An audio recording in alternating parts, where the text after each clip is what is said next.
जय श्री राम। धन वैभव सुख संपन्नता के ग्रह शुक्र देव का राशि परिवर्तन होने जा रहा है। अब वो अपनी स्वराशि से निकलकर बुद्धि, ज्ञान, समझदारी, लॉजिक, तर्क और व्यापार के कारक ग्रह बुध ग्रह की राशि मिथुन राशि में प्रवेश करने जा रहे हैं। 12 जून 2024 को शुक्र का राशि परिवर्तन होगा और शुक्र अपनी वृषभ राशि स्वराशि से निकलकर अपने मित्र बुध की राशि में प्रवेश कर जाएंगे, जहां पर वो लगभग 7 जुलाई 2024 तक रहेंगे। इसका आपकी राशि पर क्या प्रभाव पड़ने वाला है, इस विषय की जानकारी हम पूर्ण रूप से आपको आज इस वीडियो के अंदर देंगे। अगर आप हमारे चैनल पर पहली बार जुड़े हैं, वीडियो आपको पसंद आती है तो आप उसको सब्सक्राइब कीजिए, जिससे आपको आगे भी जानकारी मिलती रहे। और स्क्रीन पर जो नंबर दिए हुए हैं, यदि आप अपनी जन्म पत्रिका दिखाना चाहते हैं तो व्हाट्सएप नंबर आपको दिया हुआ है, वहाँ पर आप अपनी डिटेल शेयर कर सकते हैं। सबसे पहले हम जानकारी लेते हैं कि शुक्र ग्रह, जिसको धन, वैभव, सुख संपन्नता, साथ ही साथ काल पुरुष में धन का दूसरा भाव यानी फाइनेंस और लिक्विडिटी के नाम से जाना जाता है, वो ग्रह जो सुंदरता पर, आभूषण पर, ज्वेलरी पर अधिकार रखता है, लग्जरी पर अधिकार रखता है, ऐसा प्लेनेट कहलाता है शुक्र। यानी शुक्र एक शुभ ग्रह है, एक नेचुरल शुभ ग्रह है। और ये नेचुरल शुभ ग्रह बुध की राशि के अंदर ही प्रवेश कर गया है। यानी देखें तो शुभ ग्रह का गोचर शुभ ग्रह की राशि में हो रहा है। वहाँ पर बुध ग्रह की राशि है जो कि एक वायु तत्व की राशि है। यानी ऐसी स्थिति में विचारों का आवागमन होता है। आपके द्वारा किए गए विचार, आपके द्वारा लिए गए निर्णय किसी न किसी रूप से दूरगामी दृष्टिकोण रखते हुए ऐसी स्थिति में सफलता देते हैं। बहुत बार ऐसी स्थिति में देखा जाता है कि व्यक्ति जिस काम में लगता है उस काम में कहीं ना कहीं वो दूरगामी दृष्टिकोण रखते हुए उस काम को आगे बढ़ाता है, या कह सकते हैं आइडियाज आपको आते हैं। मिथुन राशि काल पुरुष की तीसरी राशि है, जिससे शुक्र उसमें प्रवेश करने जा रहे हैं। ये तीसरी राशि टूर, ट्रैवलिंग, यात्रा, एक्सपोर्ट, इंपोर्ट, ट्रांसपोर्ट, परिवर्तन, यात्रा, छोटी बड़ी यात्रा, स्थान परिवर्तन, ट्रांसफर आदि के लिए देखी जाती है।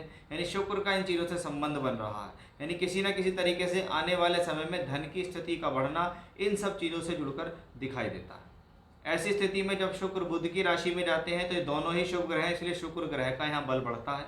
जैसे ही शुक्र राशि में थे ऐसे ही अच्छे फल वो मिथुन राशि में देने में सक्षम है, क्योंकि 14 जून से बुध ग्रह भी उसी राशि के अंदर आ जाएंगे, तो बनेगा शुक्र बुध का एक लक्ष्मी योग। तो ये कॉम्बिनेशन भी अपने आप में शुभ स्थिति को दर्शा रहा है। ऐसी स्थिति में यदि आपको शुक्र या बुध से संबंधित दशा आपकी जन्म पत्रिका के अनुसार चल रही है तो यह स्थिति आपके लिए बेहद शुभ है। खास तौर पर यदि आपका जन्म मृगशिरा, आद्रा या पुनर्वसु इनके अंदर हुआ है तो भी आपके लिए शुभ हो जाता है। या आपकी जन्म पत्रिका के अंदर मिथुन राशि के अंदर यदि कोई ग्रह बैठे हुए हैं तो वो कहीं ना कहीं इन 3 नक्षत्रों में ही बैठेंगे और शुक्र का उनके ऊपर से गोचर चलेगा, जो कि और अधिक अति शुभ फल देगा। यानी हम ये भी कह सकते हैं कि शुक्र बुध की दशा का फल बढ़ जाता है ऐसी स्थिति में। साथ ही साथ अगर 3 नंबर जहां आपकी कुंडली में लिखा हुआ है वहां पर कोई ग्रह बैठा हुआ है या उनसे संबंधित दशा चल रही है तो उनके ऊपर ये शुक्र का शुभ ग्रह का ट्रांजिट और शुभ फलदायी हो जाता है। अब हम इसको जानेंगे कि आपकी राशि के लिए इसका और क्या खास विशेष स्थितियां हैं, क्योंकि जब शुक्र ग्रह जिसको हम धन से जोड़ते हैं और जो बुध ग्रह जिसको हम व्यापार से और फाइनेंस से और वाणिज्य से या कलात्मक रवैये से या स्पोर्ट्स से आपके द्वारा की गई क्रिएटिविटी से जोड़ते हैं, तो आपका इनसे संबंधित यदि कोई काम है तो उन पर भी इसका ज़्यादा प्रभाव पड़ता है। अब हम जानेंगे कि आपकी राशि पर इसका क्या प्रभाव है, क्योंकि जितनी भी बातें मैंने आपको इंट्रोडक्शन में बताई हैं ये सब चीज़ें तो विशेष रूप से फल देंगी ही देंगी। ये सब चीज़ें, इनका प्रभाव तो आपको देखने को मिलेगा ही मिलेगा।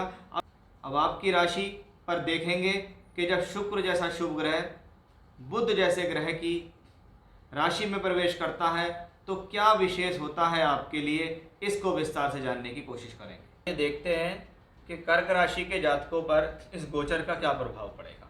कर्क राशि आपके लिए शुक्र चौथे घर और 11वें घर का स्वामित्व रखते हैं। यानी जब जब शुक्र का गोचर होगा, जब जब शुक्र परिवर्तन करेंगे तो इन 2 घरों पर अधिक प्रभाव पड़ेगा। चौथा घर जिसको हम भूमि, जमीन, जायदाद या प्रॉपर्टी के लिए देखते हैं। 11वां घर जिसको हम आमदनी के लिए कहते हैं, लाभ के लिए, वृद्धि के लिए, इनकम के लिए, प्रमोशन के लिए, तरक्की के लिए देखते हैं। अब चौथे घर का मालिक 12वें घर में जाता है और 12वें घर का ही मालिक बुध भी 14 तारीख को वहां पहुंच जाता है।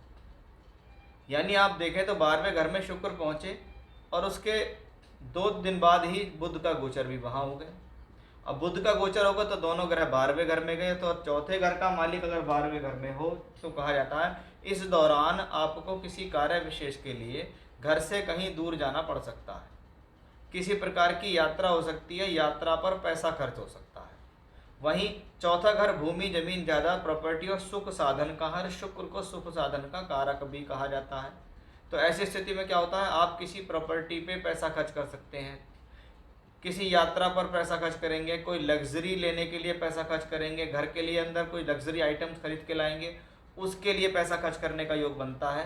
यानी कुछ ना कुछ खर्च को भी स्थिति देने वाला ये योग है। बहुत बार तो लोग बार व्हीकल चेंज कर लेते हैं, वाहन पर पैसा खर्च करने का योग भी यहीं से देखा जाता है।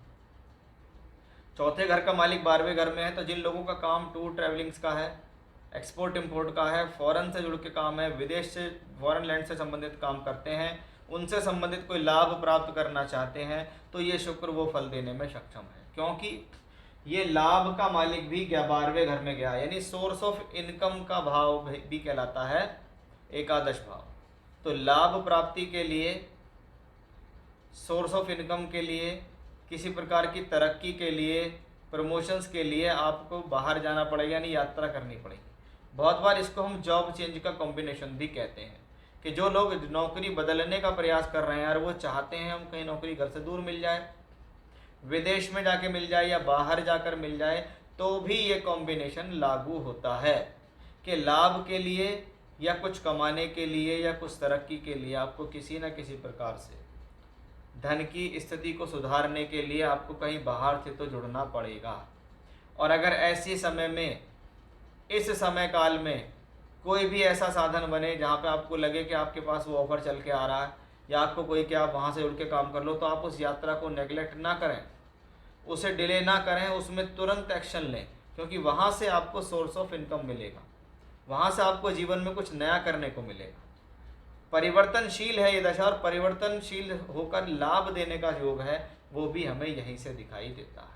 लेकिन उसके लिए पहले कुछ खर्च करना पड़ेगा। वो खर्च धन का भी हो सकता है, वो खर्च आपका अपना भी खर्च है, यानी मैंने अपने शरीर को, अपनी मेहनत को खर्च किया, खर्च करके मैंने यात्राएं की, वहाँ से मुझे फ़ायदा मिला, मैंने दूर जगह से जुड़ने का काम सोचा, मैंने जॉब बदलने की सोची, मैंने प्रयास किया और मेरा वो काम हो गया। वैसा ही रिजल्ट देंगे शुक्र के 12वें घर में। शुक्र के बारे में काफ़ी प्रशंसाएं शास्त्र में की गई हैं, क्योंकि शुक्र लग्जरी का ग्रह है, रति सुख का ग्रह है, बेडरूम का, वैवाहिक संबंधों का ग्रह है। जब वो शुक्र वहाँ पहुँचता है तो वो इन सब चीज़ों में भी आपको सुख संपन्नता देता है। यानी कुल मिलाकर थोड़ा सा एफर्ट्स लग सकता है, लेकिन सफलता के योग भी यहाँ कर्क राशि के जातकों के लिए अवश्य दिखाई देते हैं। तो ये था कर्क राशि के जातकों पर कैसा होगा प्रभाव जब शुक्र बदलेंगे अपनी चाल। जय श्री राम।